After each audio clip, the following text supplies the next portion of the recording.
I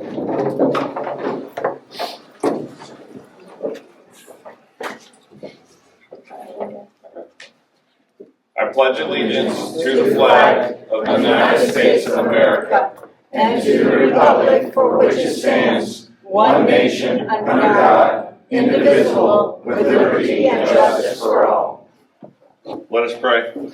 Dear God, please bless this meeting, and may we all be informed about a future upcoming vote and be able to answer any questions that we can be informed so we can make a logical decision what's best for our community. In Jesus' name we pray. Amen. Amen. Amen.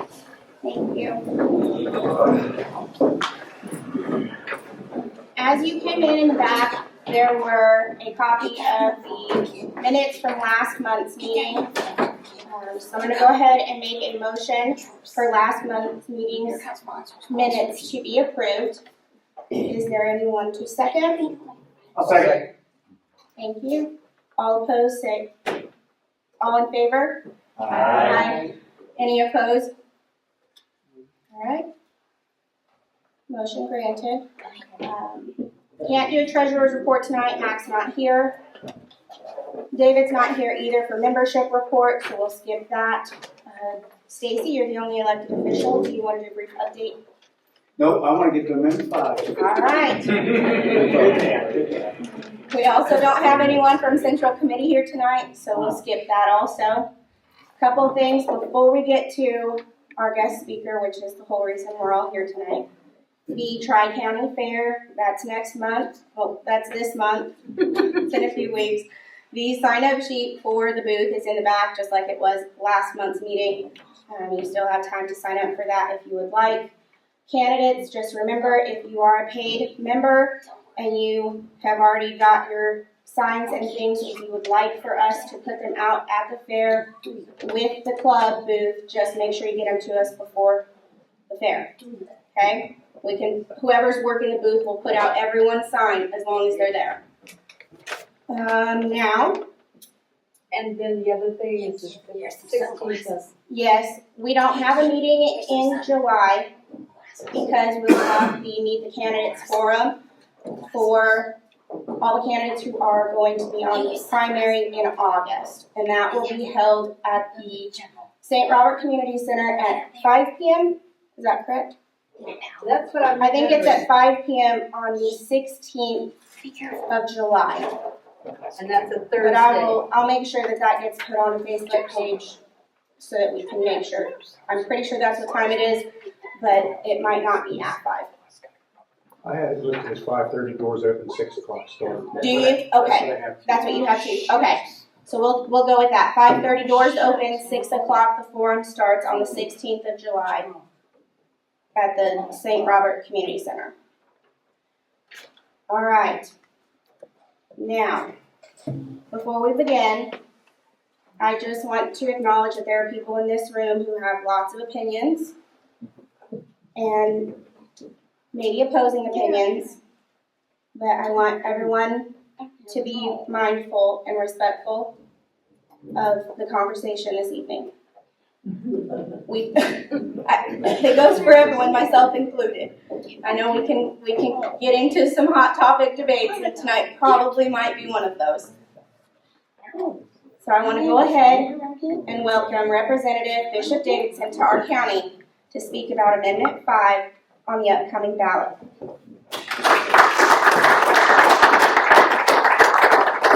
Thank you. I appreciate it.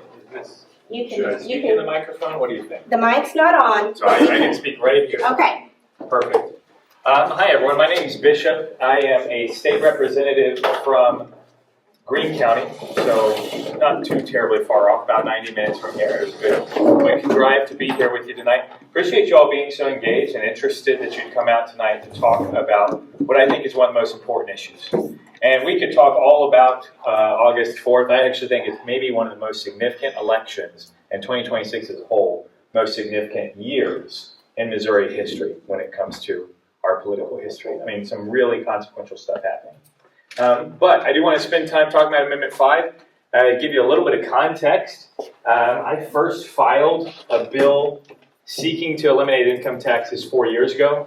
At that time, I think I was the only lawmaker in the House or Senate who was working on it. It has since become a big issue in the Capitol and something that we pressed very hard on this last session and the previous few years. I hadn't gotten it through committee, mostly because I wanted to hold up and mostly because I was trying to make sure to get it right. When you're talking about a legislation like this, you're really talking about something that's very significant and heavy and has lots of consequences, and you want to do your best to try and think of what are those unintended consequences. But I think it's important to start with the why. I ran in 2020. That was my first election. And I door knocked. And the three big issues I door knocked on were universal education reform, was initiative petition reform, and was the elimination of income taxes. And the reason why I was running on that issue is because of how fervently I believed in it. But the reason why I was running on that issue is because I had a lot of people in my life, and you probably do. How many people have someone in their life that's complained about gas in the last week? Right? I mean, I have. How many of you have someone in your life that is trying to purchase a home right now, but is struggling because they don't know if they're going to be able to afford that house payment? Right? How many of you have someone in your life that maybe have a couple kids and would like to have another child, but financially it's a little bit scary, and so they don't know quite how they feel in growing their family more?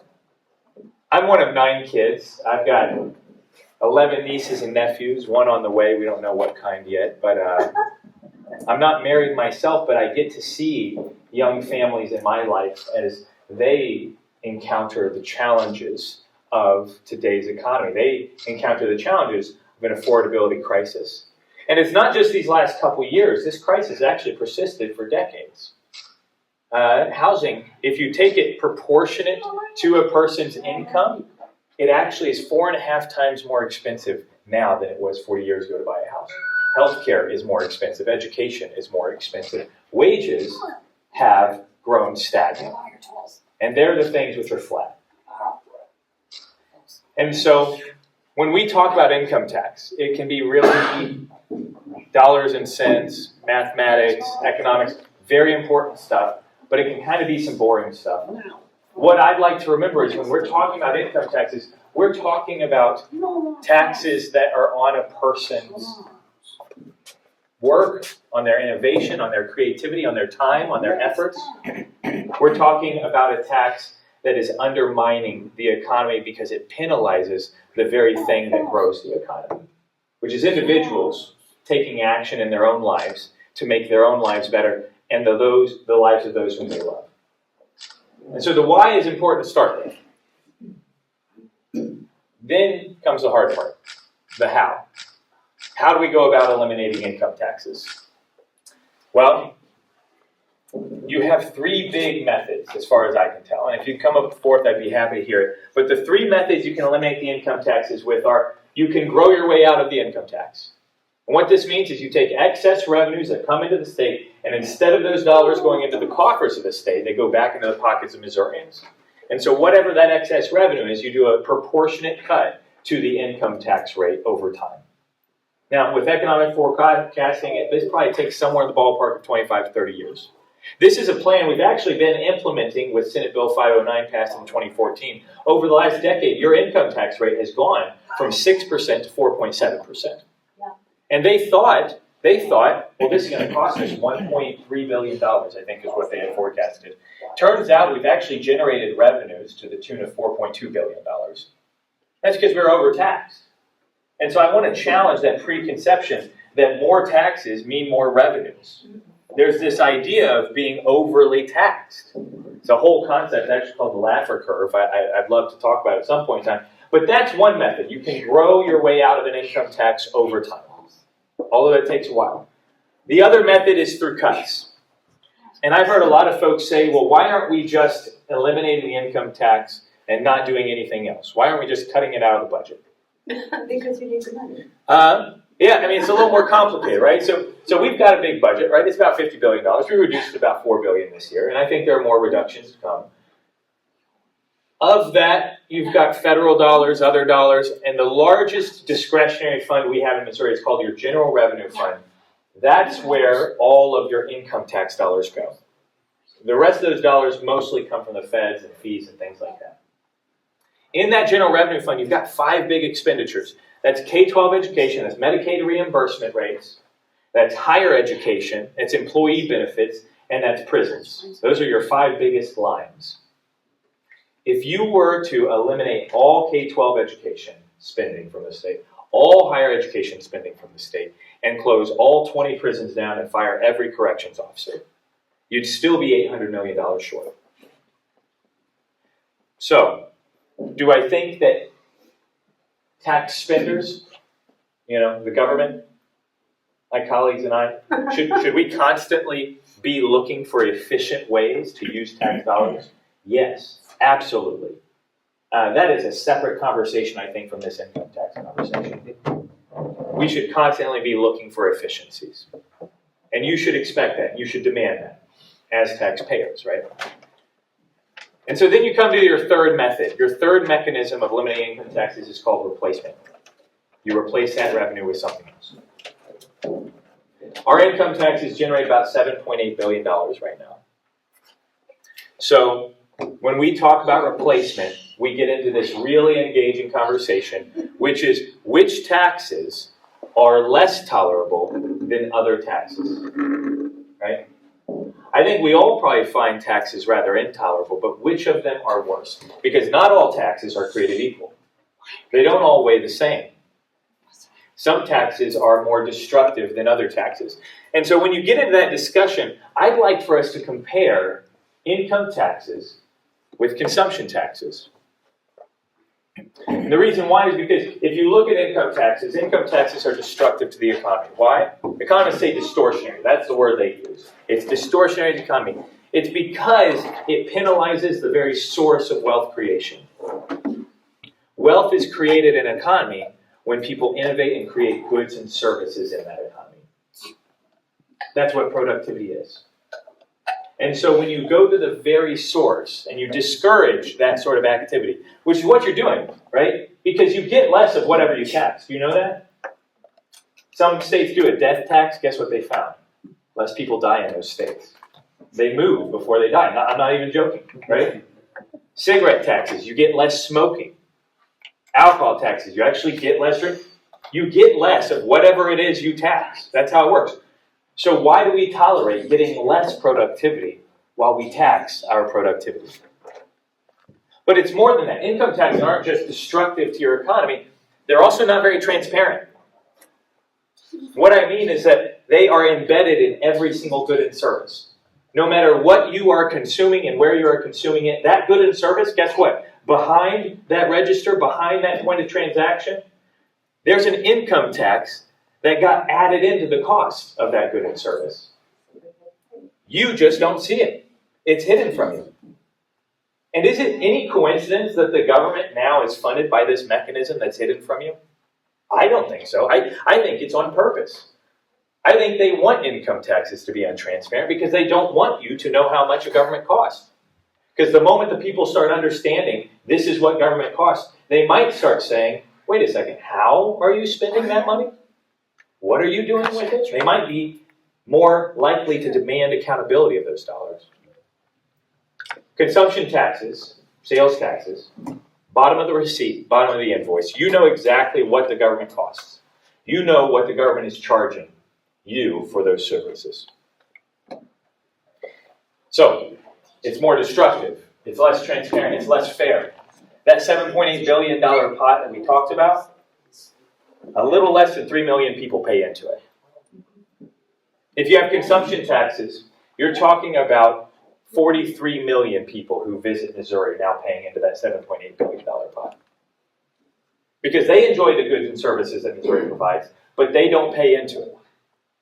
You're also talking about all Missourians, even those black market Missourians, right? The drug dealer, whomever else it might be. They're not getting taxed on their income today. But they do go eventually, right? They go to Walmart like the rest of us. Or they go buy this thing or that thing or whatever it is, and now you're capturing that revenue as well.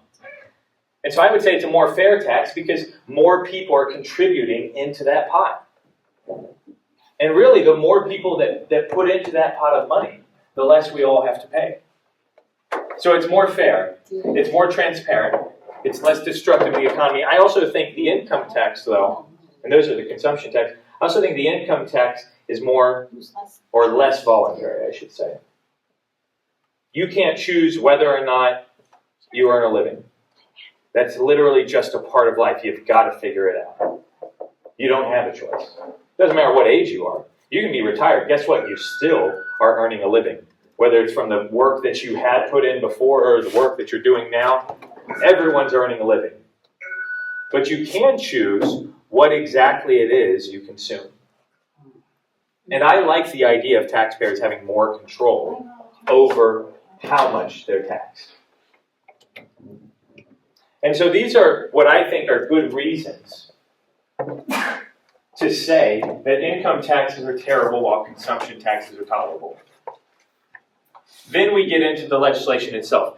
It has two big sections, and they do two distinct things. The first section is a constitutional guarantee. Okay, this is a constitutional shall. And it says that the legislature shall eliminate income taxes utilizing revenue growth over time. Okay? It uses that growth method. That's the constitutional requirement. When you vote on Amendment 5, that's the thing that you can take to the bank. Now, it takes a while, right? But over time, you know that money going into the state, when it has excess, it doesn't go into the coffers of the state, it goes back to the people. It also says, once it's eliminated, it shall remain eliminated. It's probably my favorite line in the entire thing. Because we don't want to allow future legislatures to impose an income tax. The second section is usually the section that people are more interested in. Instead of that growth alone method, what it does is it utilizes that replacement method, and it's a constitutional a constitutional possibility. It allows the legislature to have a very narrow conversation about eliminating income taxes faster than that 25 to 30 year timeline, using a very narrow conversation around consumption taxes. What is that narrow conversation? Well, if we wanted to do that, if you voted yes on Amendment 5, it passes, it's in our Constitution, and then we said we would like to eliminate income taxes as fast as possible, there are very important guardrails that are put in place. Those guardrails are, it must be for the purpose of eliminating income tax and reducing local tax rates. It has to be revenue neutral or less. The state cannot make money off of this. That was very, very important to me. It wasn't in the bill originally. I handled the bill. It was very, very important to me. Third, it had to be in the same piece of legislation. And then fourth, it has to be done within 5 years. Those are the guardrails in place. You take those guardrails, and you can now predictably forecast where this package is going, where this legislative agenda is going. Because you can do the math. You can just reverse engineer based off of those guardrails. And so a lot of folks have said, well, you don't have a plan. You don't know what you're doing. And I've heard it lots. And I've always responded, no, I actually have a very detailed plan. I know exactly. I've been working on this literally since I was first elected, but I've been working on active legislation for 4 years now. And so here's the thing. You take those guardrails, you reverse engineer the math, and what you're left with is a math equation with 4 big variables. Those are these. The timeline. What's the year that the income tax rate hits 0? 2 is the base, right? What are the number of things that are taxed? Right now we have about 200 plus exemptions in our sales tax code. The third question is, what is the rate of tax? Currently your rate is 4.225%. That's your state sales tax rate. And then the last question, and the last variable, is your revenue numbers. Is this revenue neutral? Does the state gain no money and lose no money?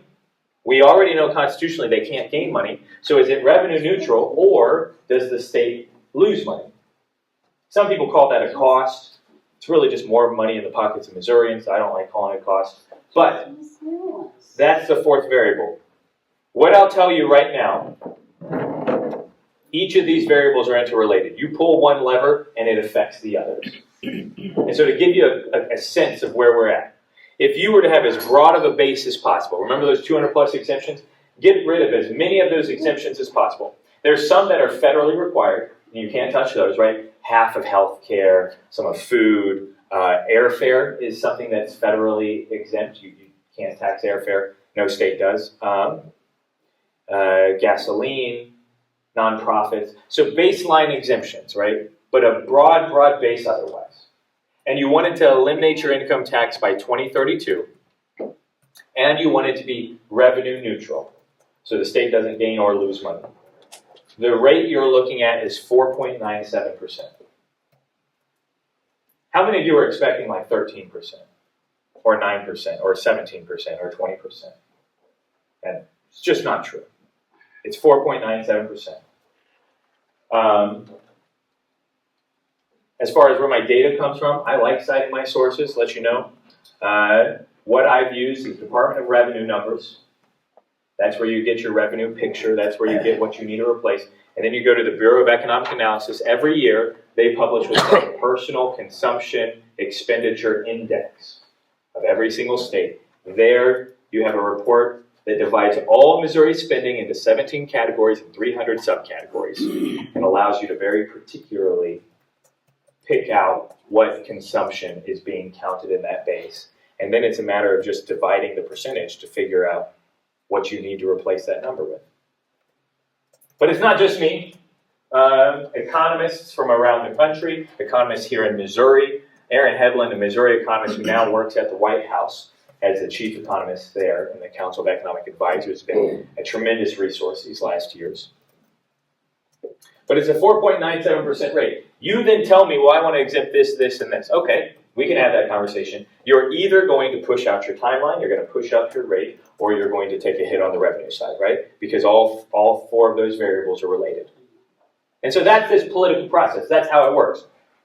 I'm confident where we will land legislatively is somewhere between 2032 and 2036 on implementation. It's somewhere between a range of necessities exempted. It's somewhere between 1% and 2% increase from where we are right now. A lot of folks say 5 to 6%. And it's somewhere in between $0 and $500 million in terms of a revenue picture, minus $500 million for the state. And so that's the legislation. That's Amendment 5. That's the implication of Amendment 5. That's the vision of Amendment 5. That gives you a sense of the why and the how and the mechanics. I don't think I've answered all of your questions, though. And so I would love to engage with you. Bring all of your questions. I'm going to do my very best to answer them. There's a lot of pieces that I missed here, and I want to make sure to hit the things that are most important to you. And my hope is that we'll all be on the same team by the end of this, pushing for Amendment 5 at our ballots on August 4th. So, thank you. Any questions? Yes, sir. I got a few, but I'll go one at a time. Donald Johnson. Nice to meet you. My pleasure, thank you. You stated income taxes penalize the worker. This is my opinion, but I think paying personal property tax year after year after year on something you've already bought and paid taxes on, Yeah. that's more of a punishment than an income tax. Not to mention it's depreciating. Absolutely. Yeah. A little bit off topic, but what happened to the $6 billion surplus Missouri had 2 years ago? Okay. Medicaid expansion. So, yeah. What's your name? Susan?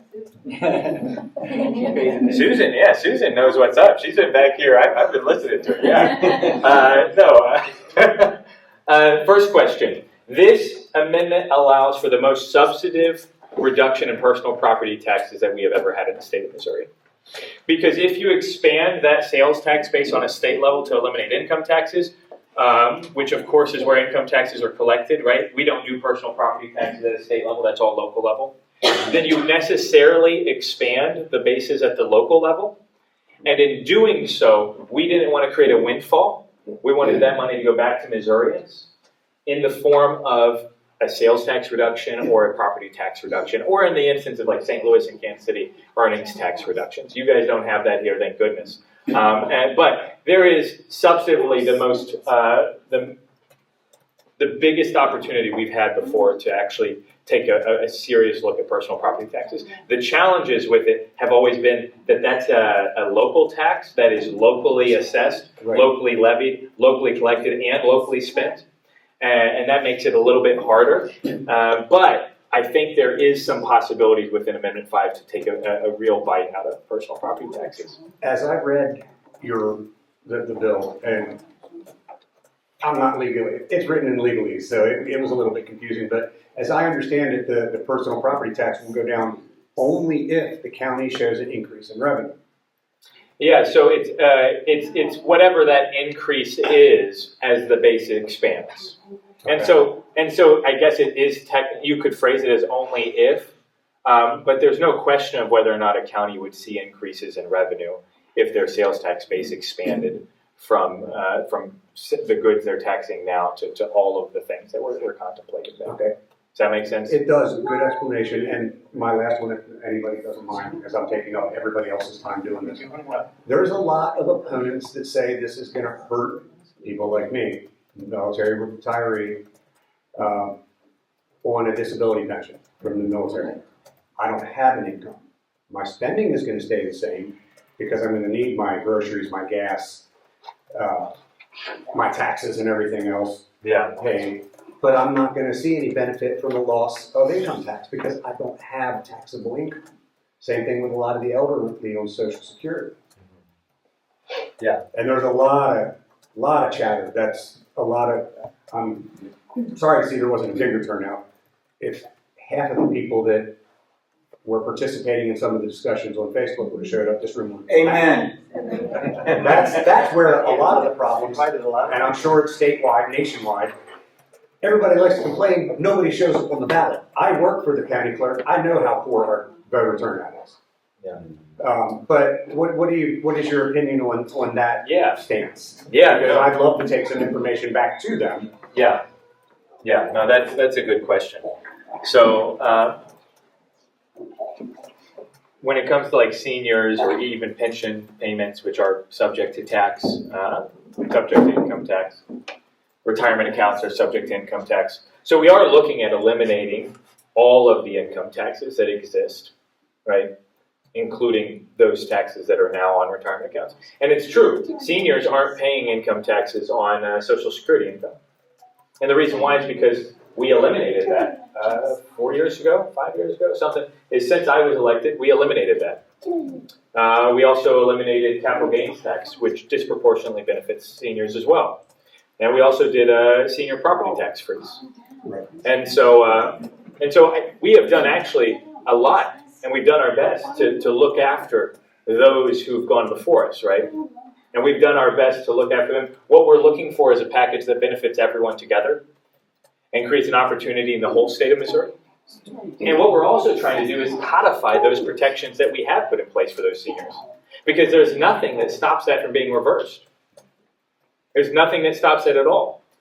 In fact, we've got to cut probably $1.7 billion, $1.8 billion, 1.771, if you want to know my exact math, in the next fiscal year. Who knows what the legislature does? I'd like to tie their hands. And so this is how we constitutionally codify the protections that we have already taken for our seniors' income today. But I would also add that there is income still being taxed of seniors, and I'd like to eliminate that. I'd also add that seniors are paying income taxes. It's just not their income tax. It's whomever is providing that good and service for them. It's embedded. It's already in the cost, and you eliminate it. And now, through competition, you get to see people start to lower their prices, right? It's like gasoline. It's like gasoline. You go around the world, and if they lower the cost of a barrel of gasoline, tomorrow the cost here will be lower. Right? And it's because competition drives the price. It's called equilibrium, economic equilibrium. It drives that price downward. And so I would say, I would maybe add on to that for those who are on fixed income, that the best thing we can do for those individuals, the best thing we can do for seniors, financially, emotionally, physically, spiritually, is to keep their kids and grandkids here in the state of Missouri. And right now, that's not happening. They're leaving. Our average age gets older and older every year. And that is not sustainable. It's not sustainable economically. It's not sustainable communally. It's not sustainable from a state perspective. The services that seniors have come to enjoy from the state start to become jeopardized. If we do not recognize that there is a poison, and it's been a drop, right? Just a little bit here, and a little bit there, and a little bit here, but a poison in the state of Missouri, in that we penalize growth, and we penalize productivity, and we destroy our economy from within. And so I think this benefits seniors in a big way, because I think it benefits their kids and their grandkids. And I think it benefits seniors in smaller ways if you just do the math when it comes to their retirement accounts, their pensions, if you just do the math when it comes to the embedded taxation that they're already paying as well.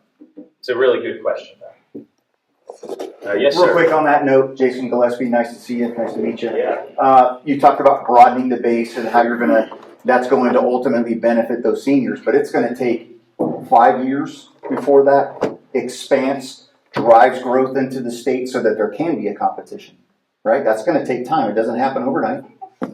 That's right? it. And so You those would answer that seniors one. and those Go on ahead. fixed incomes are going to struggle for 5 years straight, whatever that number is. Yeah, I don't think it will take 5 years, actually. And the reason why is the same thing with gasoline. That gasoline example ended up being useful here, too.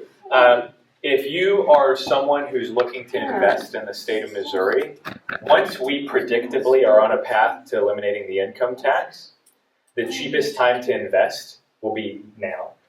So this passes on August 4th, August 5th, you now have people going, well, maybe we should be moving towards Missouri. Look at that. They're going to have a 0% income tax. And then we pass a statutory bill that hard codes the date within the term of our governor. I think a lot of people start going, oh, man, we need to get into Missouri. Right. So I think those benefits of competition actually. But let's come be sooner. honest, that competition drives in the wealthy. They're the ones that create business, right? Immediately. The short-term gain is going to be the wealthy or those that can afford to pack from one state and move all the way to Missouri. And why they would do that, that's a conversation to be had. But they're bringing businesses themselves, and that's the competition that drives price down. Understand. That's what I'm talking about. So the immediate effect that you're trying to describe that would help seniors is from the wealthy that bring business to states. Yeah. That's why Tennessee's doing so well. Capital, and yeah, that's right. Right. Because Yeah. the billionaires are moving out of the urban centers in the Democrat states, and they're going to places like Tennessee, right? Or South Carolina. South Carolina. And so the infusion of capital into the state. Absolutely. That's where it comes from. I think the other benefits that I've mentioned, right? One of the folks I've been working with, his name's Dennis Ganal, Mo Tax Relief Now. His son, newly married, lives in Chicago, was living in Chicago, wanted to start a family, said, Dad, this isn't a place for a family. And Dad goes, why don't you come down to Missouri? Sure. And he goes, no, we're looking at Tennessee or Florida. He said, well, why? He said, they have no income tax. And Dennis said, give me 2 years. Give me 2 years. And he's been working his tail off. He's been doing town halls like this. And he's been such a tremendous resource for us. But it's a great story, too, because it's very real. It's very personal for him. Because his son is come down to Missouri kind of on the promise of his dad that there was a real path to doing this and accomplishing this. And I don't think that's a unique story. And so I think some benefits maybe take more time than other benefits, but I think the most immediate benefits are probably the most significant ones, which is that you are now creating economic opportunities for families to remain more intact and closer together. Right, but the timeline on that's very ambiguous. I'll get to my question. The question I have is, what evidence is there really that an income-based system is better than, a sales tax, right, system is better than an income tax system? And why not pass legislation or introduce legislation that reforms the current program and closes the loopholes and the carve-outs and shores up our tax program and system so that all Missouri benefits from it? Like there's ways to get after the challenges with the existing tax code through legislation. And there's been no effort to address that antiquated income tax policy. Yeah, that's a great question. Let me think here. You had kind of a couple questions. The examples I would point to. Real quick, I'm sorry, go ahead. with regard to the evidence, don't compare us to Tennessee. Let's just talk about Missouri. The evidence that Missouri has that would tell us that the sales tax model is better than the income tax model. Yeah. You notice I didn't bring up any state in my talk.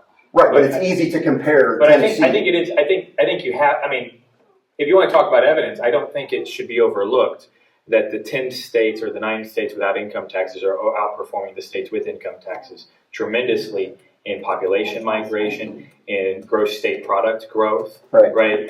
In standard of living increases, and in the service. But the three-legged stool, the other legs are longer. Property tax, right? Those other tax levers. Not in all of them, right? Not in all of them, No, but in a lot of them. Not in all of them. Okay, that income's got to be made. That revenue's got to be made up with one of the other legs of the stool. Which is why we're talking about Missouri's specific data. Right. That's why I want Missouri-specific evidence that this is going to be a better system. I mean, there's a report that came out in January of 2026. Council of Economic Advisors. It said the average wage earner in Missouri stands to benefit $2,702 to $2,874, I think, if I got the numbers exactly right. And that's after accounting for all income tax reductions, sales tax increases, and growth within that state. And so that's an evidence that I would point to. I think borrowing from the experience of other states, especially on the aggregate, is actually important. Sure. I don't think it informs everything. That's why I don't mention it, right? Sure. I think it is important. Learning from those other states is smart. I get that. To look on the aggregate. But you're right. There's no copy-paste plan that we can implement. And have you looked at the Missouri Budget Project? Because their projections are far off compared to what the numbers that you're given. Yeah, I mean, they just released that report to the auditor here. What in early May? Like and then they were disregarded because it's a highly funded leftist organization that has historically they were saying Medicaid costs weren't going to be as high as they were either. And I could show you their numbers. They said that the tax cuts from 2016 were not going to benefit Missouri. And they were wrong on all those revenue numbers as well. Missouri Budget Product has not had a good track record. And the reason why is because they statically calculate things instead of recognizing that an economy is something which grows or slows depending on state action. And so, but without a ceiling in the law, without a ceiling, I'm sorry, a consumption tax ceiling that gives the lawmakers carte blanche. No, there is a ceiling, right? What's the ceiling? Revenue neutrality, or less. That's a ceiling. That's actually a vitally important ceiling. I wouldn't have tried to pass anything that didn't have a ceiling. Okay, so net revenue neutrality is 4.79%. That's what we would see. 4.97%. Excuse me, 4.97%. Yeah, 4.97%. Yeah, that's right. And so that revenue neutrality is the cap. That is the limit. And so then you know what kind of pot you're operating within, right? A $7.8 billion price tag. I wouldn't have wanted to pass anything else. And the reason why is because I don't trust the legislature. I don't trust the government, right? I'm pretty apprehensive about the whole operation. And so there's plenty of evidence to suggest that they're not trustworthy. And so I didn't want to create a circumstance where revenues could be increased. And so there is this natural cap that exists. And that's what allows us to very reliably go, okay, this is where you land when it comes to those. So why not reform the existing one and close the that's your second question. Sorry. With the existing tax code that, Yeah, so the biggest loophole is Section 26 of Article 10 of the Constitution. That's the one. That's like the big one. The rest are smaller loopholes, I'll be quite honest. And so if you're looking at having a conversation that is modernizing the tax code, right? Because I think you were kind of getting to this. Our consumption's changed a lot over the last 100 years, pretty significantly actually. We've moved further from a goods-based economy and more towards a service-based economy. Yep. And so you want to address that. Section 26 of Article 10, you know what it says? It says anything not taxed before January 1 of 2015 cannot be contemplated now. So it freezes us in that moment. Mm-hmm. And frankly, that moment was frozen 40 years before. And so it really prohibits us from having that conversation that you're talking about, which is why it has to be a constitutional discussion. That's one of the reasons it has to be constitutional. So well, that's a fail, and there's got to be workarounds to address that. Yeah, the workaround is to appeal to the people, right? And say, hey, this That might be a worthy endeavor. this has hogtied us. Yeah. And there's a better way. We need your help to accomplish it because it's constitutional. And that's kind of the whole purpose of Amendment 5. I mean, I'll be honest with you. If there was a way to do this statutorily, like that's where I started. It wasn't a joint resolution 4 years ago. It was a bill. And then as I started to do the math and figure it out, I was like, oh man, there's just no way to do this. We have to get into the Constitution. And so that was kind of the evolution in which it became a joint resolution in the first place. Second year, it became a joint resolution and a bill, and it was a pair. And third year, it was a pair as well. And then I read this court case where if you do pairs, basically, it's a 50-50 shot if the courts just throw it out. And so you have to pass the joint resolution first and then the bill. And you have to pass the constitutional amendment first and then the bill. And so I think we're on the same wavelength, I'll be honest. I think if you were in my situation and you went through the last 4 years that I've gone through in studying this, it sounds like we probably would come to a lot of similar conclusions because your questions are the questions that I started with myself. Well, perhaps it's a communication campaign failure because It could, a yeah. lot of the information that you just described, I've never seen in writing No, from the governor or heard him say any of the things that you just said, which is helpful, but no. there are still... No, I can't say that that's not true, unfortunately. And would I rather be in a different situation right now? Yeah, absolutely. And then, But am I doing my best with what time I've got? I mean, we've Yeah. got 56 days until August 4th, 55 if you don't count today. And so, I'm going to do my best between now and then. My goal is to probably do 48, 47 more of these town halls. I did 6 last week. I did 1 last night in Warrensburg. I've got 1 in Carthage on Thursday. I'm going to do this as much as I possibly can. But I'm also going to ask you guys to help me a lot if you find this compelling. yeah. And why jam it into August, not wait till November in the general election? I'll be honest, it wasn't my decision. I think it was. But you got to own it. Well, no, I don't. It's just not my decision. It has nothing to do with the legislature. So we passed the joint resolution, right? And that means it has to go on the ballot. When it goes on the ballot, it literally has nothing to do with us, not me or my colleagues. Well, who makes that decision? The governor The makes that governor did decision. your proclamation, Yeah. but he had a reason for it. I'm sure he did. I mean, I'm just telling you, I don't know what It the looks reason was. because the voter turnout in August is far more dismal than it is in November, which gives it a higher chance of success. That's the perception at the very least. I don't think it would give it a higher chance of success necessarily. I can tell you this. How about this? I know that a lot of the advocates for Amendment 5 were wanting it to be on November. And so the governor actually did something that they didn't want. Because they Who saw... are the advocates? Special interests? Me. I mean, Obvious. frankly, I thought it would do better in November. And I was planning on doing it in November. And then it was moved to August. And I was supposed to leave to see my brother. He lives in California. And I canceled. And I canceled 2 other trips I had planned. One was a conference. And I thought, you know what? I'll be here from here until August. So I'm not entirely sure. I think it had to do with all of the amendments together and trying to balance those. I'm a proponent of Amendment 3, Amendment 4, and Amendment 5. And Amendment 2 for what it's worth. I mean, it's a little bit smaller of an amendment. But my point is, I think the governor was trying to balance. I think he's a proponent of all those as well. And he was trying to balance what was the most likely path of success for all 3 amendments. But I wasn't a part of that conversation. In fact, so many people came to me asking about it. I said, what I've decided is just let this go up into the Lord's hands. As far as I'm concerned, I'm going to work as hard as I can no matter what day it is. I'm not going to participate in speculation of which month is going to be better or which day is going to be better. And then August is the thing that was handed down, and now here I am. So I don't know that much. I'm sorry. I think he had his hand up. I'm going to go with him, and then we'll go right back here to you. Bishop, I'm Keith Pritchard. Thank you very much for being here. I appreciate your interest. I appreciate your willingness to come talk to us. Can you talk about sales and use taxes being undefined in this bigger issue? I think that's, as I visit with people, that's one of the things that come back at me is there's a lot of people are interested in reduction of taxes. Mm-hmm. That part's easy. Yeah. But where's revenue going to come from? And if there is a shortfall, what are we going to raise taxes on?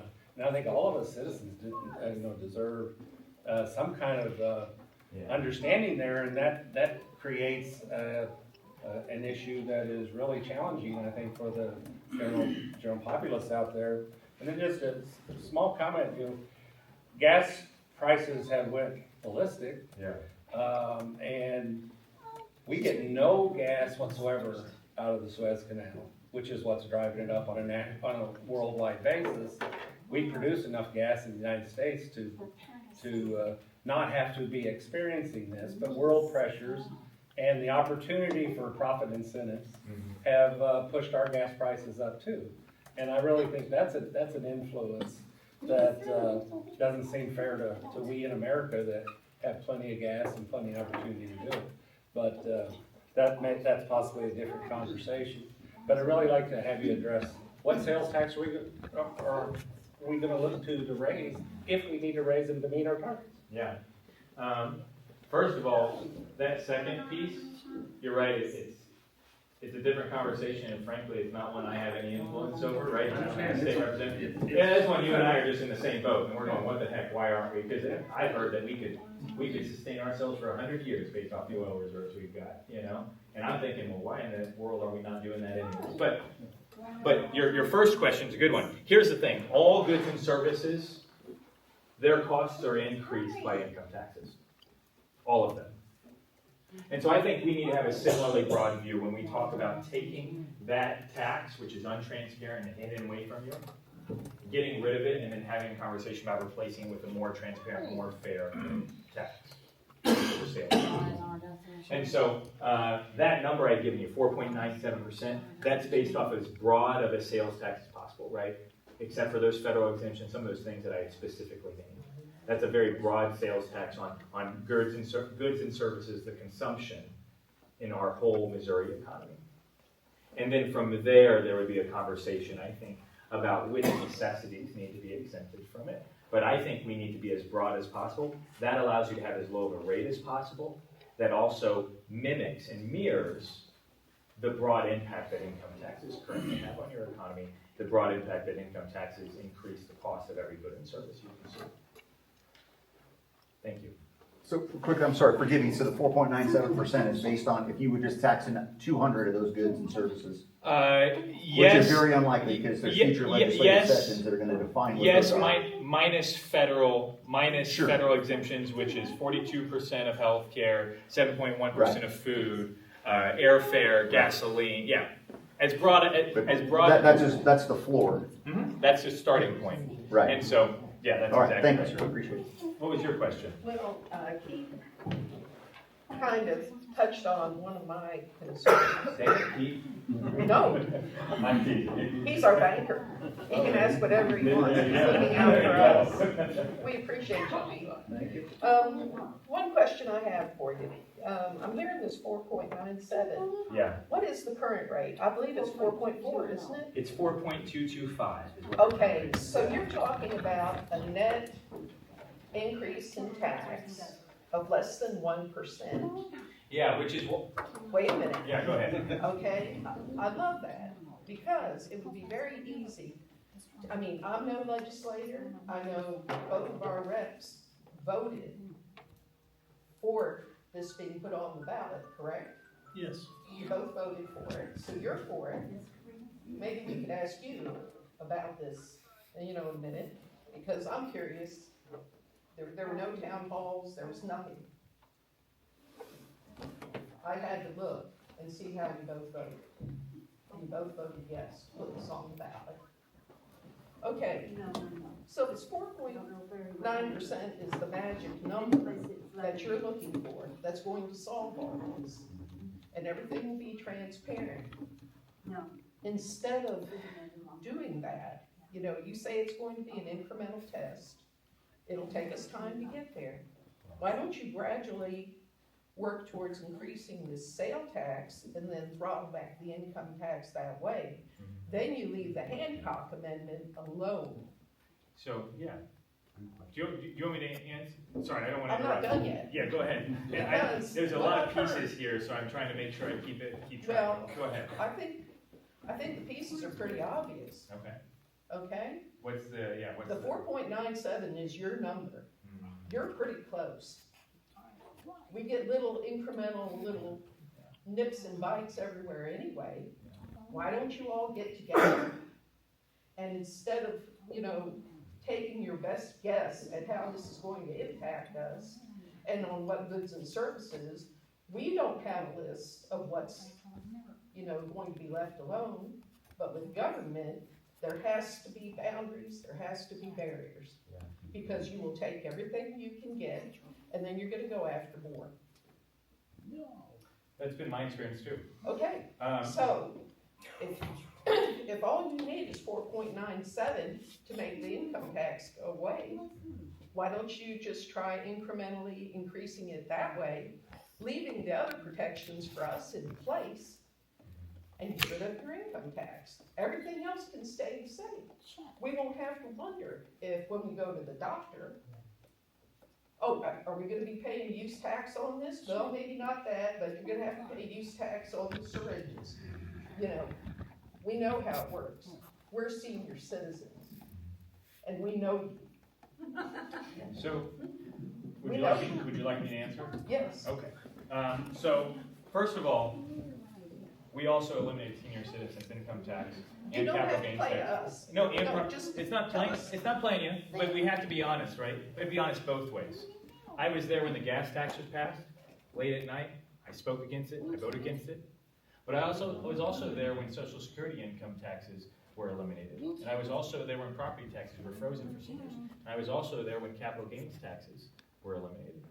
So we just have to be fair. We just have to kind of carry it all together. But what I'll tell you, it kind of speaks a little bit to what he was saying. I wouldn't say that 4.97% is my magic number. What I'm trying to give is transparency in this process and where our base begins.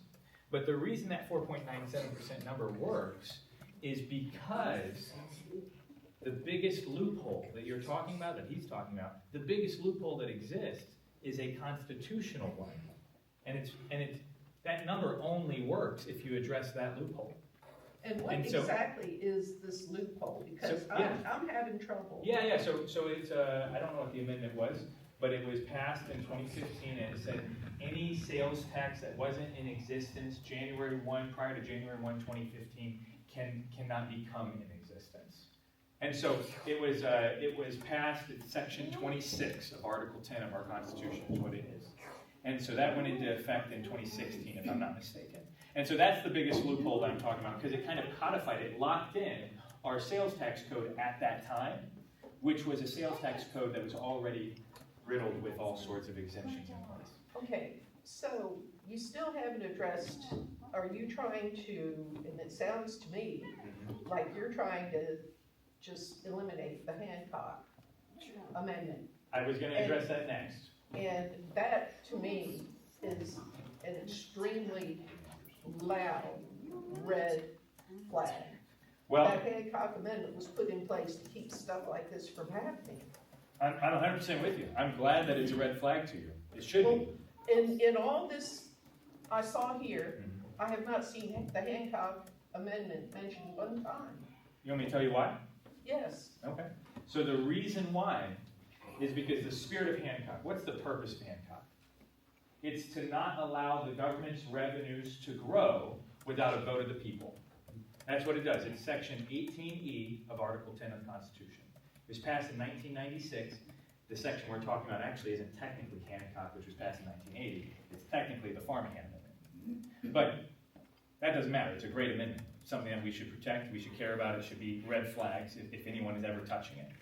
Section 18E, what it says is that the state can't create a statutory bill that increases revenues by more than 1% of general revenue or $50 million adjusted for income inflation, whichever is less. That's what it says. That number is $93 million, right? So when we're talking about eliminating income taxes, which is $7.8 billion, we're talking about a margin of error that's $93 million. That's a really, really, really small margin of error. If you experienced growth in the year that you were eliminating income taxes of $94 million, what would happen as prescribed in 18E is the courts would be able to just throw the whole plan out and completely invalidate any income tax reductions that you've had. But you can't just suspend it. That's a new problem. And so we didn't. What we did is we took the spirit of Hancock, which is no revenues may be generated by the state without a vote of the people, and we said these provisions must be revenue neutral. There's nothing that stops us in Hancock right now from just moving money around and moving rates around and moving revenue sources around, so long as it's revenue neutral. Nothing at all that stops us from doing that. This plan must be revenue neutral or less. And so it actually, that's been just, I mean, there's been a lot of misinformation around this. That's one of the biggest pieces of misinformation. This doesn't get rid of Hancock. It doesn't eliminate Hancock. It allows a very narrow conversation surrounding that section, Section 18E, that says, for the purpose of eliminating income tax, so long as it's revenue neutral or less in the same piece of legislation and within 5 years, that what we may do is eliminate, is have a broad-based conversation about sales tax goods, sales tax services, and the rate. But it still has to be revenue neutral. Sir, did you have a follow-up? I do, Dennis Thornsberry. You know what bothers me about this whole thing is, and you talked all around about the revenue neutral and this and that, but in the end, if you have to raise revenue, it's going to be the legislature that raises a percentage on whatever revenue that we're going to pay, or whatever tax or use is on it. Because you've got to do something to make up for the shortage when you do away with the income tax. It can't be revenue neutral. I mean, we all know that you're going to have income somewhere to make that up. But that is revenue neutral. So What are you talking about? revenue neutral is just how much money the state has, right? And so when we're talking about that $7-8 billion, we're talking about whether or not that money is coming from an income tax revenue, or whether or not it's coming from a consumption tax revenue. But the revenue neutral part is that it can't be more than $7.8 billion. That's what's revenue neutral. And who makes the decision if this all fails and then you have to decide that we're going to raise the sales tax or the use tax? Whose authority is that? It's with the legislature, the way the bill reads, isn't it? No, I mean, there's two authorities, right? It's the legislature given a very narrow authorization, Right. subject to a broader and bigger authority, which is the Constitution. In other words, you've got the power to raise tax or whatever revenue you want to raise on it. If all of this does not work and we've got to go in and do it. No, we don't actually. It says that in the bill. I read it. No. So what we need It's to very vague, as a matter of fact. the No, bill is. so it's section 26. I don't know which version of it you read. I've talked to some folks who read an older version. It did change 4 times, and they're pretty significant changes. But the truly agreed version, it's section 26, subsection 2, subdivision 2. This is top of, I think it's top of page 3 on the document. And this is where it prescribes that it has to be revenue neutral. And this is where it has the allowance for sales tax basis to be expanded. In the same legislation, it says that, in the same legislation, it actually has to have those income tax offsets. In the exact same legislation. So it's not something that, we've experienced a shortfall. Now we can come back and do a standalone bill that increases the rates of sales. That's not what's allowed in this constitutional amendment. So what are you going to do if you have a downfall and your revenue doesn't? It's a great question. So I would say, What are you going to do? yeah, so you hedge on the side of I caution. know it. Lots of people speculate. That's So- really speculation. Yeah, but that's why we have section 4D, which says that any excess revenues have to be utilized to reduce income taxes. That's like kind of your broad-based safety net that gets put into place. And then you have this other mechanism where you're replacing that revenue with sales tax.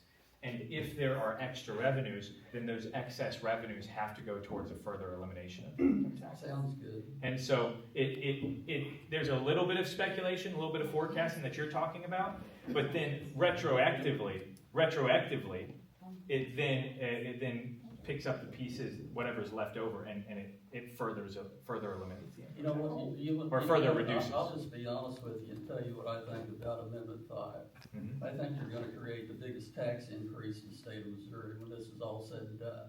That's really what I think it's going to do. The gentleman up there spoke about the corporations coming into the state of Missouri. Sure, it benefits them on a tax bill. It's not benefiting us. I think it benefits You're everyone. talking about a consumption tax, I mean, we got all these people that come through the state, they're paying tax whenever they buy gas or whatever they do, or they eat, or, you know. We're talking- Staying in a motel or whatever they're doing, I mean, they're paying a tax. So it's you know, I'm having a hard time figuring out what. That's a $3.2 billion pot. And you're right, they contribute to that. We're talking about the income tax pot, which is $7.8 billion. I know there was 2 hands I saw. I know one, was it your hand, sir? In your bill, you say that you can raise sales taxes as well as use tax. And it said also that you would tax areas that haven't been taxed before. So does that fall back on the farmers, because they don't pay tax on the fertilizer and farm implements and all that? So are you going to tax the farmers now, this use tax? Yeah, that's a great question. So what you're talking about is not a consumption tax. It's not a sales or use tax. When a farmer buys a tractor or buys fertilizer, that's not a sales or use tax. And they don't pay tax on it right now because it's not a consumption tax. That's called a business input. It's called a value-added tax. We actually don't do them in the States. They do them over in Europe. They're terrible because they're taxes on productivity. It's when you tax something every single step of the way, which is kind of what the income tax does. But that's not even calculated in this whatsoever because it's not even allowed in the constitutional amendment. It's not a consumption tax. So you're gonna tax me then if I go see a doctor? That would be the... You're hitting on 2 that the governor specifically committed, right? He talked about agriculture and he talked about healthcare. Healthcare is a final point of consumption, but the governor specifically said he didn't want to tax any healthcare. And I certainly believe him because he fought hard to move this legislation through the process. In looking at the bill, that was in there, and I didn't know how you were going to use it or interpret it. Yeah, so consumption, sales and use taxes are consumption taxes. What you're talking about is not actually eligible because it's not a consumption tax. You had a question, if you don't mind. Pointing to the other people that have their own. Okay, go ahead. State Representative Gary Gans with KFPD Radio. Nice to meet you. And I have a general question to ask. It's simple. And I think most people in the audience believe what you have said, passage of Amendment 5 would result in the gradual reduction of state income tax over a 5-year period. But are somewhat leery of the way that lost revenue would be replaced. In other words, it would open the pathway for the legislature in the future to decide whether they want to replace the lost revenue by, raising a state sales tax or a use tax, consumption tax, the whole bit. So what would you say, how would you answer that question? Let me get this ready to record your answer. Okay. Yeah, so the answer to that question is that one part of the constitutional amendment sets out the gradual elimination of the income tax. Mm-hmm. The other part has a narrow conversation around consumption taxes. The legislature constitutionally, by this amendment, is not allowed to just go raise sales taxes whatsoever. They are only allowed to have a narrow conversation around consumption taxes if in the same piece of legislation they have other tax decreases. And that's the important piece. I wouldn't be for giving the legislature writ large authority to just go back after the fact and go, oh, well, we've got a shortfall. And so now we can just increase sales taxes to whatever rate we want. And so the legislation is written very specifically and narrowly to say that in the same piece of legislation, those offset taxes exist. Yes, sir. Yes, sir. Sheriff Ball, hopefully my questions are real easy, folks. Don answered a bunch of them yesterday. Being about law enforcement, but Missouri, one of the few states that has a jail reimbursement program. Is Amendment 5 going to affect the jail reimbursement program for county jails that house pretrial inmates? No, as far as? In fact, if I could say that it affected it in any sort of way, it'd be very indirect, but any sort of way. What you're talking about is a service that's provided by the state. Yes. States with reliance on income taxes are more volatile in their revenues and in their budgets than states who are more reliant on consumption taxes. That volatility is bad for consistent service provision of the state. And so if there's any indirect effect at all, I actually think it would be stabilizing for that program in particular. And for like some of the other like for DPS, how they're funded and what DPS does for law enforcement in general across the state for whether it's Blue Shield grants, opioid funding for, as well as drug task force and keeping those rolling. Is that going to affect any of those? Because those are, I mean, it's a bigger picture that I'm with as far as law enforcement wise to make sure that the support doesn't diminish as far as the way that the state of Missouri continues to fund those programs. Because I, for one, rely on the drug task force and ORP a lot. Yeah, I mean, well, it's your responsibility to advocate for those groups as well. So it makes sense that you're asking that question. This has zero effect whatsoever on those programs. And the reason why is because it's a revenue neutral. But this amendment doesn't do anything with that. Sure. Sheriff Ball, what is your per diem per day now from the state, what the state actually pays you? It just raised last year. It was 23 and it raised to, I believe, 32. Yeah, you see, when I was a commissioner and I went out in 08, it was still like $23 a day. So they really haven't raised much. No, the legislature, I've worked with some of the committees up there. I believe it was your committee, wasn't it, try and get the per diem up to at least $50. Yeah. To help, because that's about the average cost to housing inmates. So, but like I said, I've been working with the committee up there to help get that per diem up. Thank you. Did you have questions, sir? I had a couple questions. So I just bought I'm Justin, by the way. I just went ahead and bought a Chevy truck. So I went ahead and I flew actually up to Wisconsin, bought the truck up to Wisconsin, Drove it down. and drove it down. Nice. And the reason why is because that tax is figured into the price of the truck. And so when people have to buy a brand new truck here, they have to probably spend about $23,000 in taxes or whatever the tax, however much they buy the truck. So I think that is something that Missouri is really missing out on. So maybe some funds that way. I mean, that's an interesting fact. It's one I haven't heard, so I appreciate that.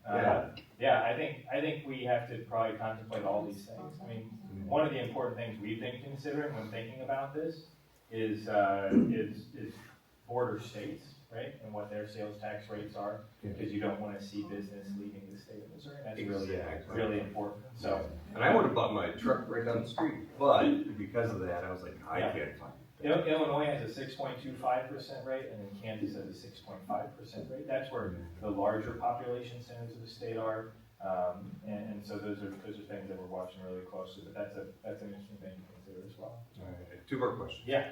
So I believe that there needs to be transparency and there needs to be accountability, with the budget, because I think there's a lot of programs that can go away, but there's a lot of programs that we need. Yeah. And I think like in the marijuana sales, so, Missouri became a marijuana state, I don't know where that money's going from. I know it fueled the cartels for years, so I don't know why it's not fueling America or Missouri. So that was one thought. Yeah, that was a constitutional amendment that was passed. Okay. And so those marijuana dollars are constitutionally limited to a few different pots. And so that's where those dollars go.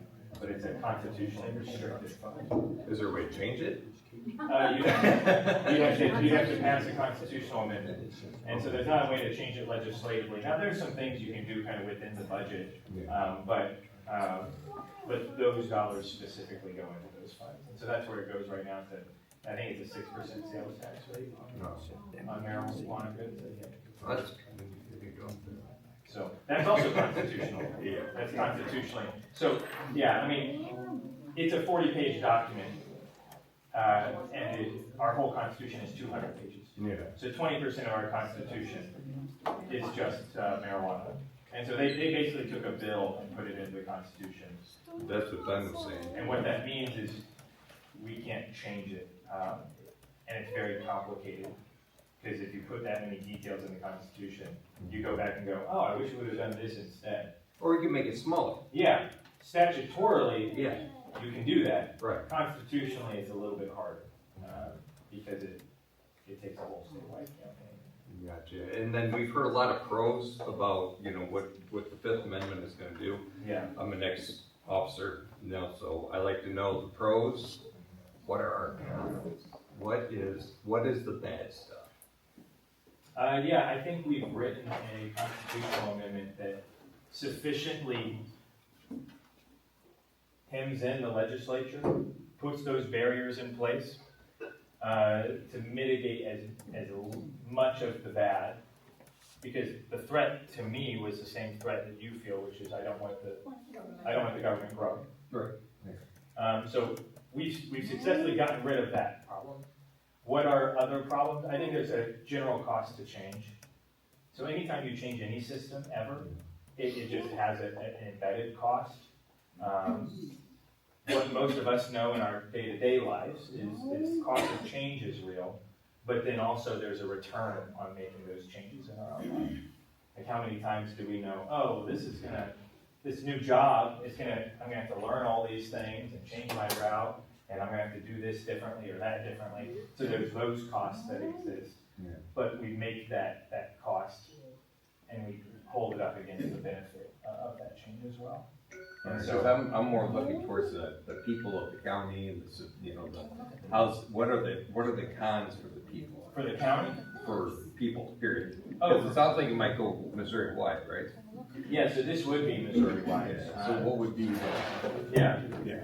I wouldn't, if I thought this was a big action from the people, they stand to benefit, like I said, that report said around $2,800 more in their pocket per year. I think we economically stand to benefit. I think we stand to benefit from a more transparent, more fair tax code. The costs of that are just the changes, right? And so, for instance, if you were to have a sales tax on services, well, a lot of service providers haven't collected a tax before, so that's going to be something that they would have to learn how to do. Now, at the same time, though, they can start not having to QuickBooks has a feature, right? Which means add a sales tax, and then now they don't need QuickBooks for payroll, for withholdings and things like that. And so there's going to be just some cost of change there that exists, I think, as you fundamentally reform our tax code. Does that make sense? It does. Yeah. All right, my name's Ben Rudy, thanks for coming. We live in a military community, a lot of retirees here, so we're a little bit different than the rest of the state of Missouri, so I want to kind of hone this into right here, how it's going to affect us here. A lot of retirees don't pay any taxes to the state of Missouri. It's one of the benefits of retiring here in Missouri. It's one of the things that is lured into getting people to want to invest in real estate and doing business here. Based off of what I'm hearing, it looks like this benefits maybe the state if it works correctly, the way that you're projecting. But for the retirees here in District 121, they're going to see an increase, even though it's slight. It's a projected increase in taxes. So what benefit would you sell us on to vote for Amendment 5? Because right now, I don't see the bang for the buck on the return. I see a lot of risk in reading the big elephant in the room and in the community. There's a big nervousness about taking a gamble on the livelihoods and the welfare of the people when we're already struggling to put food on the table. We're already struggling to put gas in a car. And I know that there's a lot of smart economists out there and they're doing all these projected analysts and different things. But at the end of the day, is that something I'm willing to risk for my children's future, to gamble on an idea that it might possibly work? How can you sell that to me as a retiree myself from the United States military, that this isn't going to jeopardize what I projected 3-4 years ago when I decided to invest and drive the stake here as my permanent home. Yeah, I mean, there's a very, very real possibility that your sales tax rate goes down when you broaden the base. And you don't consume all the goods and services in the economy, right? In fact, those who are wealthier disproportionately consume more services. So our sales tax code currently is hammering the individual that is closer to a paycheck to paycheck sort of lifestyle, is closer to that sort of fixed income type lifestyle. When you broaden the base, you're able to lower the rate. And that's why one of those local provisions in that part that says if we locally, or if we expand the base, it also locally expands that base. And then they have to roll back their rates as well. If that taxing subdivision, for instance, only levies a sales tax, they've got to roll back that sales tax rate as they get those new revenues. When that rate goes down, you now have control over what you're taxed, and it's at a lower rate.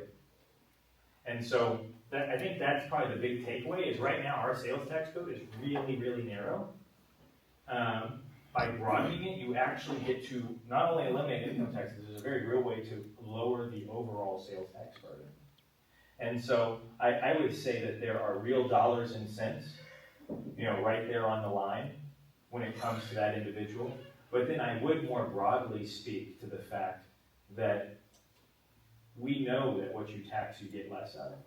And we know that economic growth happens because people are productive with their time. Well, if we're taxing productivity, then we are getting less economic growth. Yeah, and one of the concerns I have too is the government shutdown.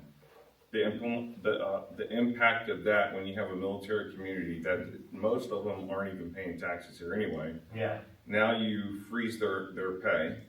And if we're basing this model on only receiving taxes from sales tax, how is Missouri going to answer that question when it comes to, okay, now I got a bunch of military folks and government employees that aren't paying into the, they're going to shop less because they're not out there spending more money like we assumed they were, because they're not getting a paycheck.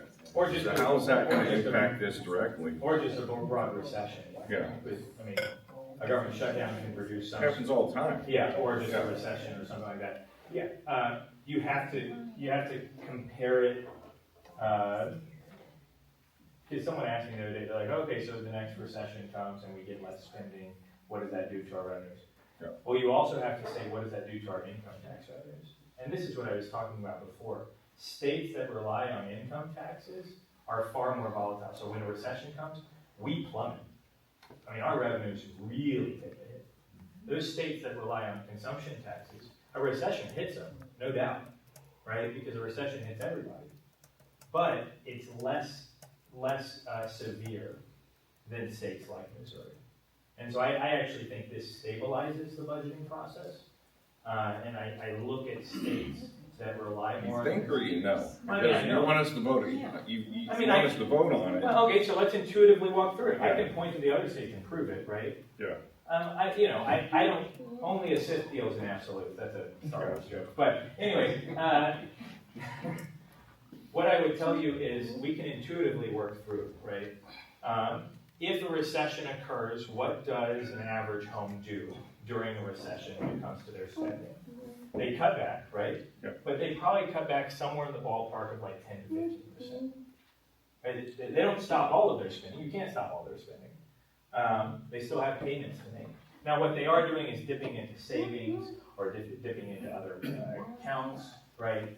Maybe they're extending credit, right? They're doing things that are bad, no doubt, right? And that's because recessions are just bad things. But their consumption probably takes somewhere in the ballpark of a 10% hit. If they're laid off, you just lose all of that income altogether. You see what I'm saying? That recession produces a layoff. Their consumption goes down 10 to 15%, but then on their income tax side, we lose all of that revenue entirely. So there's more of an intuitive analysis of it, right, to just kind of walk through and pragmatically talk about it. But then I could also just points you to states, and what you do is you look at their revenues over 20 years, and you just say which line is straighter, basically. Which line goes like this in 2008, 2020, and different times, and which line is lower than most. Did you have a question? Well, yeah, and the services that Yeah. you're going to be reaching out and touching to get this tax money, would they be like the hairdressers, the nail girls? The oil change. The oil, yeah, people like that. Because I have a question. At the hairdressers, if I pay with a debit card, she passes that expense on to me. Yeah. Okay, what do you think that these people that are used to being paid directly for their labor are going to tax me, or and it not affect their income? They'll have to pay the tax. They will simply pass that tax on to me as a consumer, Yeah. right? So then you are actually taxing me. You're using her to collect Yeah, an additional tax. yeah. All taxes are on people, all of them. Right, Yeah. but the thing is, you're not taxing the hairdresser, No. you're taxing me. Yeah, that's right. You know. It's called a consumption tax. But I would say that her income tax is getting passed on to you as well. And that's what we're talking about. All taxes are actually paid by you. And so right now you've got a tax system where her income tax on what you pay her, that income. Well, that's is getting built taxed. into the price of getting my hair cut. That's what I'm saying. So, That's but if exactly but if I'm good with the price of the haircut, it's really not my business what she does with the money she gets from me.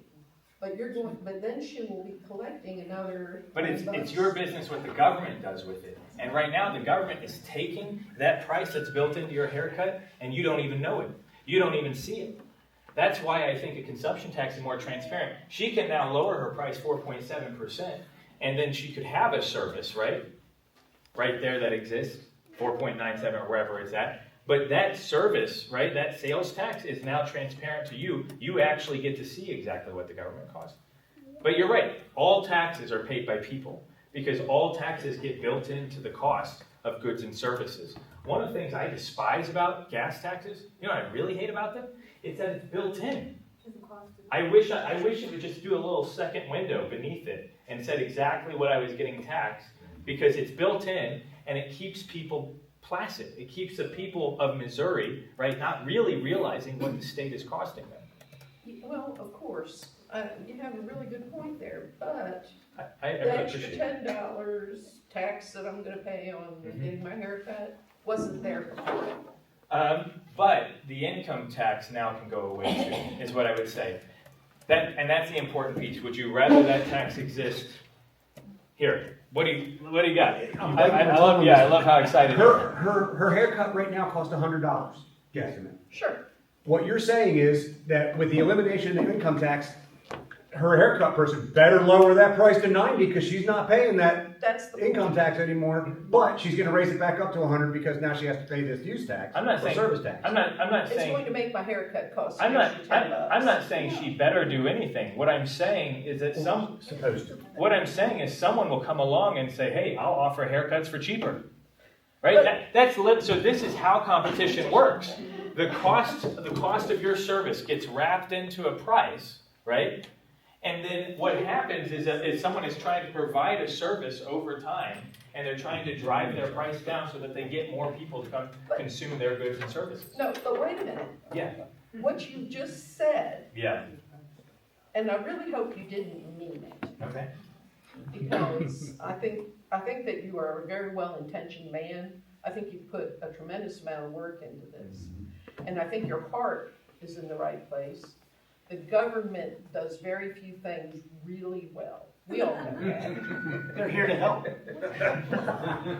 That's That's a Reagan joke, I'm sorry. Oh, I got it. But dear, here's the thing. Yeah. Somebody is gonna be out $10 for that haircut that they were not out before, period. And if you're going to say, oh, well, that woman just needs to take $90 instead, she needs to give us that money.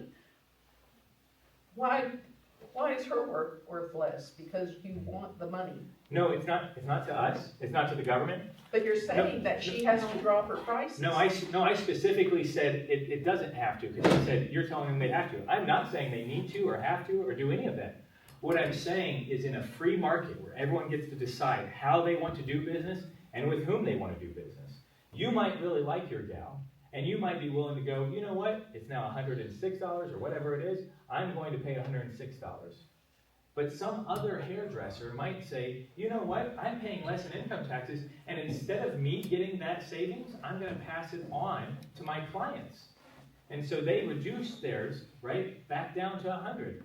And then people get to compete in the marketplace and go, you know what, I think I'll go to this hairdresser for 100 instead of this hairdresser for 107. But some people would rather go to the hairdresser for 107 because they have an established If this relationship. woman wants to stay in business, she's going to have to accept less money in No. order to stay in business because of this tax oppressing her. No, it's not that. No, I mean, it's not less money. It's not less money.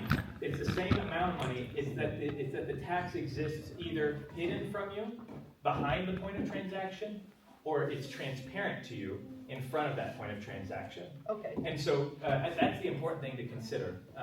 Not to mention, you're now bringing in more people into the state of Missouri, and probably more hairdressers.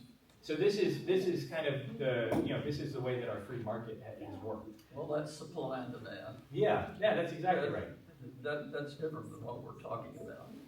Yeah. I mean, you're talking about two different things, and the same thing like in agriculture, in the cattle industry. Yeah. Cattle go up, they come down. Well, it used to be related to supply and demand. It's not so much anymore. And that's agriculture is unique because it's not a. Agriculture is actually the unique one, not the hairdresser. The hairdresser is just like the car salesman, is just like the service provider, is just like this and that and the other. Agriculture is the unique one there, and that has to do with subsidization, frankly. Like, that's how that economically works out. But when it comes to the hairdresser, right, the hairdresser is more akin to, you guys have a movie theater here? I really like movies. I mean, the hairdresser is more akin to a movie theater than it is to a farmer.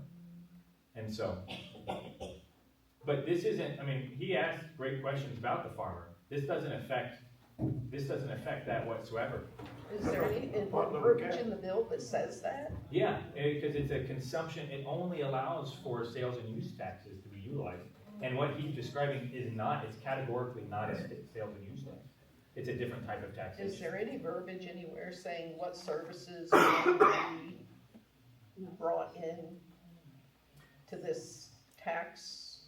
So in the constitutional amendment, kind of like that marijuana amendment, it wouldn't make sense to put pages and pages of something into the Constitution. Instead, you want to create a good constitutional framework for a statutory bill to operate within, and that framework doesn't allow revenue to increase. And that's like maybe the most important piece of that, of those guardrails. Go ahead. I'll just say this because Dennis and I do need to leave, and this is going to be a big conversation on the way home. I've seen legislation that was written, voted on by our local people, one of them, and it was built in as a tax, but it actually subsidized car dealers, and it gave them the ability to bump the price of a car up an extra $600 in return for turning $60 in to the government, and it's built in for inflation. So every year that goes up. Every year it goes up. Now,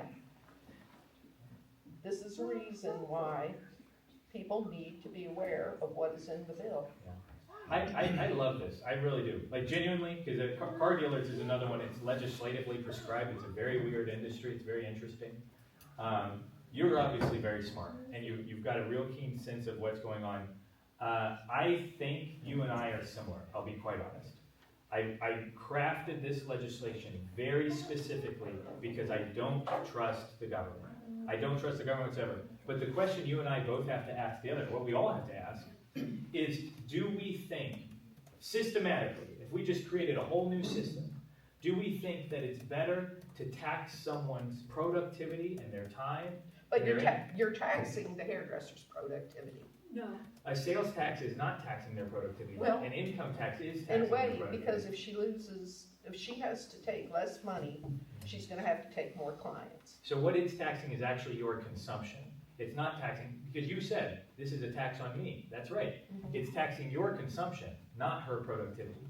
And so that's a question we have to ask ourselves, is do we think it makes more sense to tax people's productivity or tax people's consumption? And here's the truth of the matter. Consumption flows downstream from productivity. Consumption doesn't create productivity. Productivity creates consumption. And so which do you want more of?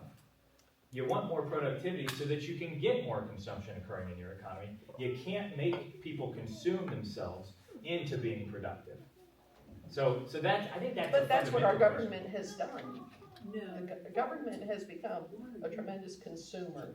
So, and that's why our dollars are inflated. It actually has done it poorly, right? Because what you were talking Exactly. about. Yeah, it doesn't work. That's the proof. And- Consumption doesn't create productivity. That's why I don't like the state, because they don't produce anything. Okay, so if we all agree that government is bloated and government doesn't do very much really well because it's We just cut down how too much much. money you give. Yeah. Okay?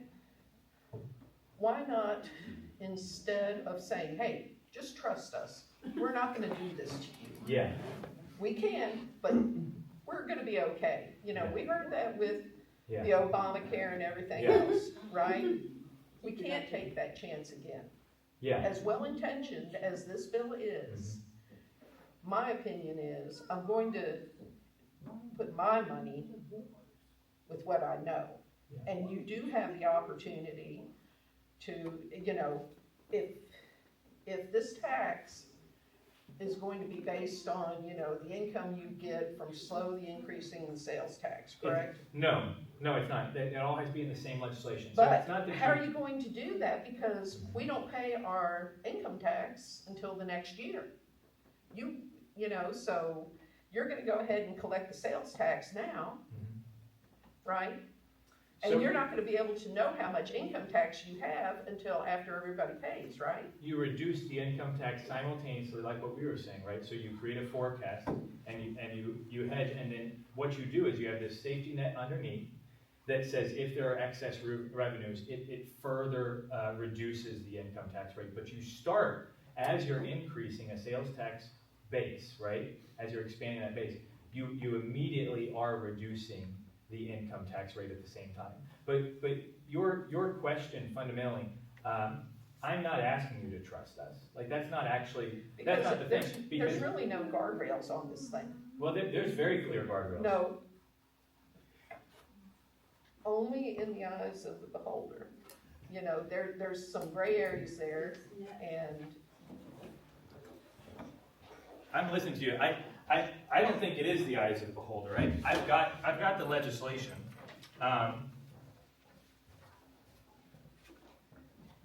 This is like the legislation, the one that was signed and stuff. I still haven't printed one off for these town halls. Any expansion of sales and use tax base or increase in the state sales and use tax rate enacted for the purpose of reducing, eliminating the state individual income tax and reducing local tax rates shall be offset in the same legislation by a reduction in the top rate of individual income tax that reduces such tax revenues, less refunds by an amount that is at least substantially equal to revenues generated by such expansion. okay. It very specifically said, and it didn't, here's the thing, it didn't in earlier versions. And so there was a lot of conversations and a lot of confusion. I get it, I respect it. But it does say that, and that guardrail is there right now. And so I appreciate you bringing it up. I really actually think you and I are kindred. And I think the bigger conversation we need to be having is, do we think taxing productivity makes more sense than taxing consumption? I know you got to get going. If you ever want to reach out, I'm always happy to talk. I think we need to redefine productivity and Consumption. Yeah, I mean, I guess that would be an interesting conversation. Yeah, it would be, because it seems like it's a circular conversation. and that we're always told that we'll be taxing productivity. But people sell their labor, and, you know, you're, But the question is, are you paying the tax when you consume the labor they're selling? Or are they paying the tax when they produce the labor they're selling? See, that's the difference. A tax on productivity, a tax on income is taxing the labor they produce. A tax on a sales tax is taxing the consumption of the labor that you're producing. And that makes all the difference. well, here's the end though. You need a buyer, you need somebody producing something they want to buy. The two things are enmeshed. That's right. And when you hurt one, or when you impact one financially, there's no law in existence that will say that you will not impact the other person, or the other, the two parts. You're exactly right. That's why I said consumption flows downstream of productivity. You get more consumption and more productivity when you tax it less. Oh, well, you need to go.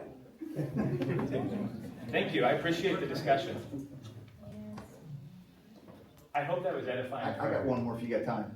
I don't Well, want to hold anybody up. I've got there's two other questions of people that go ahead. haven't asked one. Yes, sir. Is there anything to keep the legislators from going back and raising corporate taxes? Yes, because it only is for sales and use taxes. That's the only provision that's allowed. But, I mean, they can, because you always hear, they always, you know, So tax the businesses, tax the business. yeah, I mean, But when you tax the businesses, yeah, cost of goods goes up. you're right. Yeah. So first of all, spot on. AIM, Associated Industries and Manufacturers, brought up the same issue, which is why we specified that it had to be sales and use taxes, and it couldn't be corporate income taxes that were utilized to replace those revenues, right? And so very specifically is in there. So what protections exist? It's the same protections that are already in existence for people from those corporate income taxes going up. So that's a great question. I hope you said something there. I hope that what I was saying here resonated with you earlier. What was your question, sir? Sure. Daryl Marina, Pulaski County Daily News. Some of the previous discussions you've had with people here in this room tonight have noted there may be a communication issue, and you said before there's been misinformation that's been put out to voters about what this amendment's going to do. Why do you believe that there's been this lack of communication and about what the amendment will do? What do you think are the biggest things that need to be communicated that you don't think are being communicated? And how did we get in this place that we've got the communication problem? What caused it? Is it because it's August rather than November? Why are we in a position that we've got some pretty strong conservatives in this room, including the ones you were just reacting to, that you're dealing with different sets of facts entirely? The Thornsberrys are well known in this community as conservative people that normally would be expected to support you. And there's pretty obviously some communication matters going on. I don't know the saying. What's the saying? Someone help me. A lie travels, around the world twice as fast as the truth. Circle the globe before the truth has a chance to put its pants on. Yeah, very true. Misinformation moves a lot faster than correct information, and on top of that, we were moving this through the legislative process and having to do a lot of hard work throughout that legislative process as well. And so I think this summer and the next 8 weeks are going to be spent correcting that record and talking with not just conservatives. You mentioned conservatives. This is actually good for all folks, Republicans, Democrats, conservatives, liberals. And I'm happy to talk with any range of people as we contemplate whether or not we should pass Amendment 5. If I could quickly follow up, you've mentioned this bill has gone through a lot of drafts, and that's standard legislation. Mm-hmm. Would you say there have been some major changes that have occurred during the process that maybe would be addressed, that people maybe are dealing with earlier versions? Are there things that we should know that are in the final bill that maybe weren't earlier?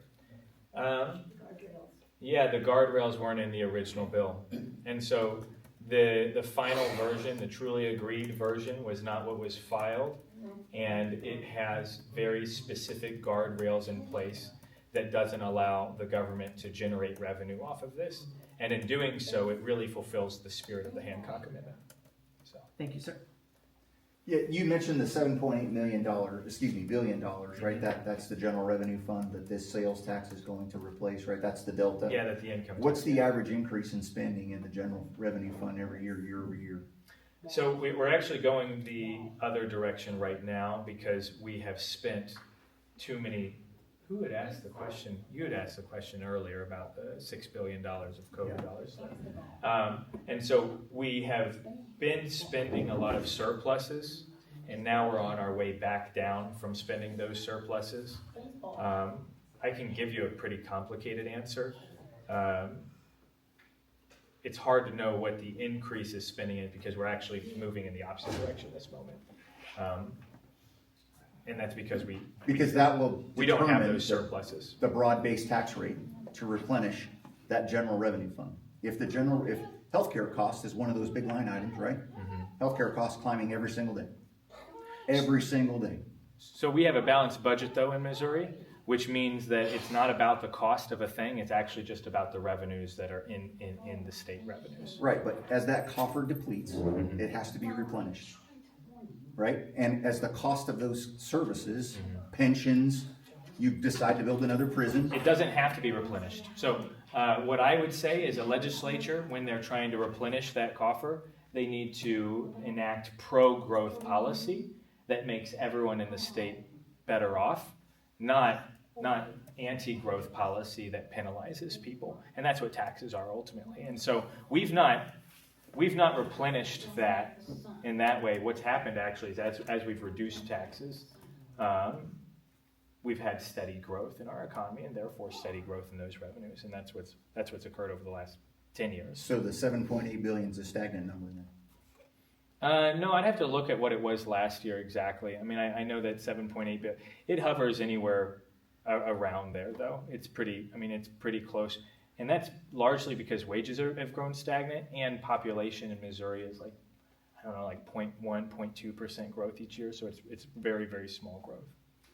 I'd have to look though. I'll be honest, I don't know. Yeah, so it could be growing. I don't know those specific numbers. I hear you, but I'd have to look over the last government decade. spending always grows. I mean, I would be baffled if it doesn't grow. It didn't last year. It didn't this fiscal because you've year. been operating off of a surplus though, right? But Yeah. when that surplus is gone, which you're indicating that it's nearly gone, then the reality of it's going to set in, right? Of we're going to have to spend what we make there. Or if we overspend or healthcare costs go up or one of those major line items increases for whatever reason. There are unknown unknowns here. Sure. There will be 100%. That's going to drive that 4.97% broad-based tax rate up to compensate for the deficit. No, because this doesn't allow the sales tax. There we go. Sorry. I think this doesn't allow for the sales tax base to be expanded or the rates to be increased in order to compensate for a revenue challenge. What this allows is for the replacement of income tax revenues specifically. But the income tax revenue funds the general fund. Sure, but it doesn't allow, it's not like, oh, well, we wanted to spend more, therefore we can just raise sales taxes. That's not what this specifically prohibits. It may not be something they want to do, right? It may be something they have to do. It doesn't allow it. That's all I'm saying. It doesn't have to be what they want. If they have to, it doesn't allow it. It only allows them to expand the sales tax base insofar as it's eliminating the income tax in the same piece of legislation. And so you can't just generate new revenue off of it. That's my point. Okay. So I think we might be talking past each other like a little bit here. Yeah. I'm pretty sure we're like ships passing in the night here. It's possible.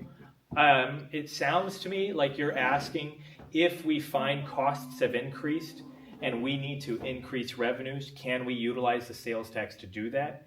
And what I'm saying is this is a revenue neutral or less proposal. And so revenue generation is constitutionally prohibited. And so if that occurs where costs increase and we're in a situation where it's like, hey, it would be great to have more revenues, we could have a different conversation.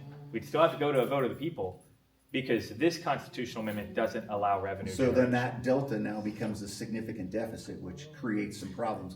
Programs get canceled, right? Something. But that's a unique problem that has nothing to do with Amendment 5, right? That would be a problem if you subsisted off of income tax revenues, just as much as if you subsisted off consumption tax. Does that make sense? Yeah, I understand. That's its own problem that this amendment doesn't really address one way or the other, is what I would say. Okay. And we could talk about that problem after the discussion. Is there anyone else who has any questions? I am, yes, The implementation of this. yeah. So how does that work? It's just January 1, 2032, all of a sudden you're not withholding any state taxes and you're paying extra sales tax? Yeah, I mean, how I would imagine the implementation kind of works in one of two ways. You're ultimately what you're doing is you're going to be phasing down your income tax and therefore your income tax revenues and phasing up sales tax revenues simultaneously until it happens, over time on a kind of a predetermined timeline. Yeah, that's right. Does that make sense?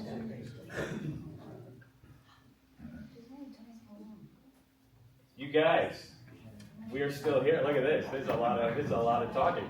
What is the sales tax in Missouri right now? 8%, right? It's so the state sales tax is 4.225. The local tax rate that you're talking about, add to that. I think the average statewide rate is like 8.44, but that's just averaging all those local tax and subdivision rates on top of it. Your state is 4.225. Yes, Doug sir. Fowler, Pulaski Talks. Did it have to go to the courts and be changed recently? It went to the court. Is that what was changed and why? So it went to the Cole County Court, and then it got transferred to the Western Court of Appeals, and then the Supreme Court yesterday refused an appeal. I thought they had to change some of the content. And so, the Western Court did. The Cole County Court said, no, this is fine. Okay. And then the Western Court, which is a court that changes all language, like every single time they get an appeal, changed this language. And I don't have it like memorized on the back of my... You're talking about the ballot, right? Mm-hmm. The ballot language. Yeah, the ballot language, sorry. Yeah. Thank you. Yeah. So we're not talking about actual change in legislation, it's the ballot language on whether it accurately reflects the legislation. That's correct. Thank you, sir. A Supreme Court isn't allowed, or any court isn't allowed to change the legislation or Gotcha. itself. But yeah, that's exactly right. Thank you, sir. That's good clarification. Any other questions? Okay, I think.